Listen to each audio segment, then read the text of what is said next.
Profesor, fjala fundit e juaja. Isa Buletini ka qenë komandant i forcave Osmane në Kosovë. Po.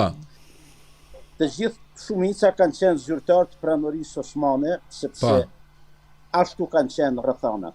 E vetmja rrethon që me ndihmën e Zotit bani që dinte pavarësia ishte fuqia austriake. Dhe ka problem. Ne nuk është se e kemi ngrit flamurin, e kemi bën shtetin ne.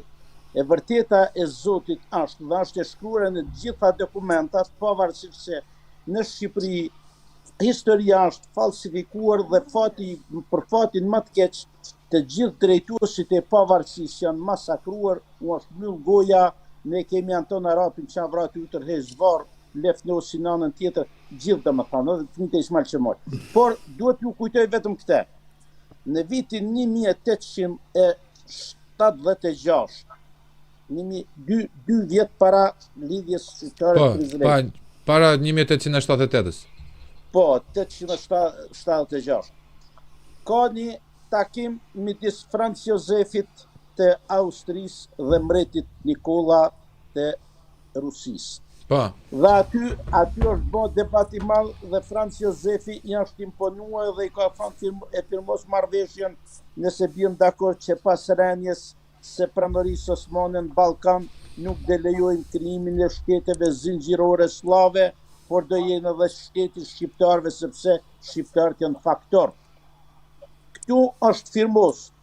Dhe porosia, unë kam pas gjyshit gjallë dhe njerëzit, ne kanë thonë me gojnë e tyne dhe unë besoj më shumë atë që kemi rujt në përdhoma tona, se dokumentat e falsifikura slavo-otomano-komuniste. Unë jam për ata i thoshte, Priftin e thoshte ke kisha mas luftoni kundër turqve se paksohemi në numër dhe do në asjelin kolon. Dhe vërteta Zotit ashtë.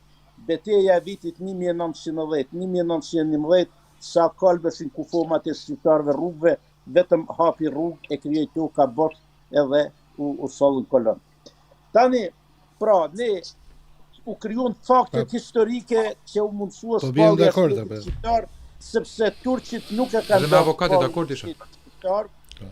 Unë di një rast tjetër që ma ka thonë një burr rreth 19 vjeç, ma ka thonë me gojën e vet.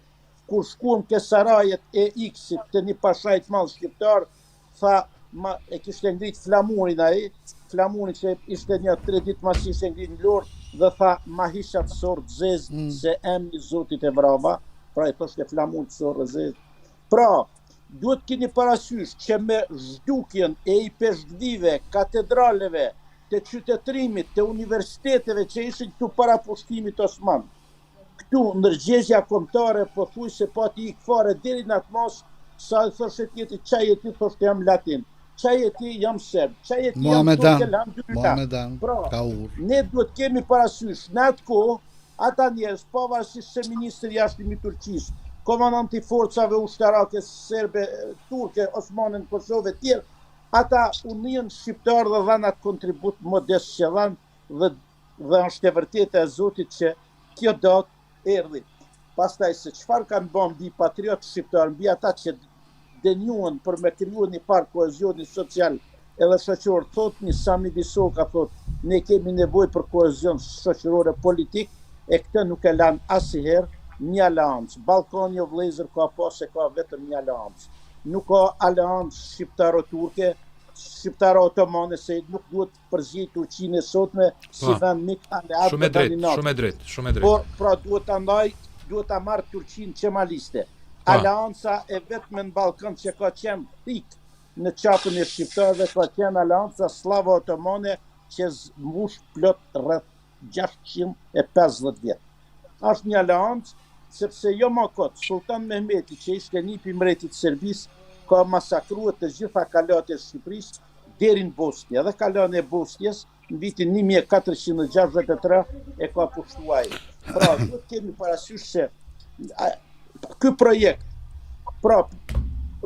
fitoi një platformë që ishte platforma e Austrisë dhe platforma e Europës në këtë betejë 1912 dhe lut Zotin që këtë platformë ta vazhdojmë dhe sa më shumë që t'jemi sa më shumë europian t'i përkasim Europës e mos të humim në popujt e në kombet e miletit.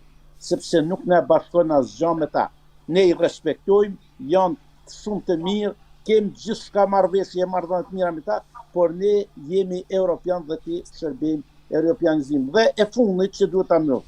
Patjetër. Mos harrojmë se shpirti europian dhe rezistenca anti-osmane, gjithçka që kemi sot këtu, mbijetoj mrekullisht tek shqiptarët, tek Derada, tek Lek Matranga që hartoi rabetarën, tek shqiptarët që kaluan në Kalabri, tek shqiptarët që kaluan në Rumani, tek shqiptarët që shkuan në Ukrainë dhe tek ata pak shqiptarë që u futën male.